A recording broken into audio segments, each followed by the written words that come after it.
Have you ever tried explaining something you know really well, only to see the other person staring at you like you're speaking another language?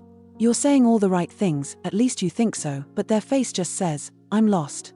That moment, right there, is the curse of knowledge in action. The curse of knowledge is a psychological bias. Once you know something, it's almost impossible to remember what it was like not to know it. It sounds simple, but it causes huge problems. In classrooms, in workplaces, even in relationships. Because when you're cursed with knowledge, you assume everyone else is already on the same page even when they're not even reading the same book. Imagine you're teaching someone how to use Photoshop. You casually say, "Just use the clipping mask here and adjust the layer blending mode." The other person freezes. What even is a clipping mask? What's a blending mode? But to you, those terms are second nature. You've used them 1,000 times. The problem is, you forgot what it felt like the first time you encountered them. That gap between what you know and what someone else doesn't, that's where the curse lives. This curse doesn't mean you're a bad communicator. In fact, it often affects people who are really good at what they do. Experts, teachers, professionals, they've internalized so much information that they don't realize how much context others are missing. They skip steps. They use jargon.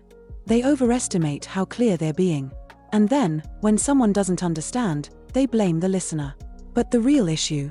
They're assuming a shared understanding that just isn't there. There's a famous experiment that proves this. In 1990, a psychology graduate at Stanford did a study where people were asked to tap out a popular song with their fingers, like Happy Birthday or Twinkle Twinkle Little Star. Then they had to guess how often the listener would correctly identify the song. The tappers thought it would be obvious. But only 1 in 40 listeners got it right. That's 2.5%. Why the huge gap? Because the tappers could hear the melody in their heads. The listeners just heard tapping. That's the curse of knowledge in a nutshell. When you know something, it becomes background noise in your brain. You fill in the blanks without realizing it. And you forget that others don't have access to that same mental soundtrack. Think about it. This curse affects everything. Teachers rushing through complex topics. Designers creating apps that are confusing for new users. Managers giving unclear instructions. Even parents telling their kids, "It's obvious," when it really isn't. The more we know, the harder it is to explain things simply. So how do we break the curse? First, assume less. Don't start in the middle of the story.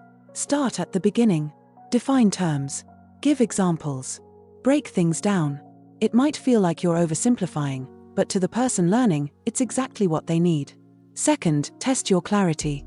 Ask someone unfamiliar with the topic to walk through what you just explained. Where do they stumble? What didn't make sense? Their confusion is your map. It shows you where the curse is hiding. Third, use analogies. Our brains love comparisons. If you're explaining a complex concept, link it to something your listener already understands. Want to describe how a router works? Say it's like a mail sorter, sending data to the right address. The more familiar the image, the easier the learning. Finally, remember what it was like to be a beginner. Think back to your first day learning that skill, using that tool, hearing that term. Try to tap into that feeling of confusion and curiosity. That's the mindset that makes you a better explainer. The curse of knowledge is sneaky. It hides behind our expertise and our good intentions. But once we become aware of it, we can fight it. We can slow down, simplify, ask better questions. And we can connect with others in a way that makes learning easier, not harder. Because the goal isn't just to know things. It's to share what we know in a way that others can actually understand. That's not dumbing it down. That's smart communication. And that's what turns information into impact.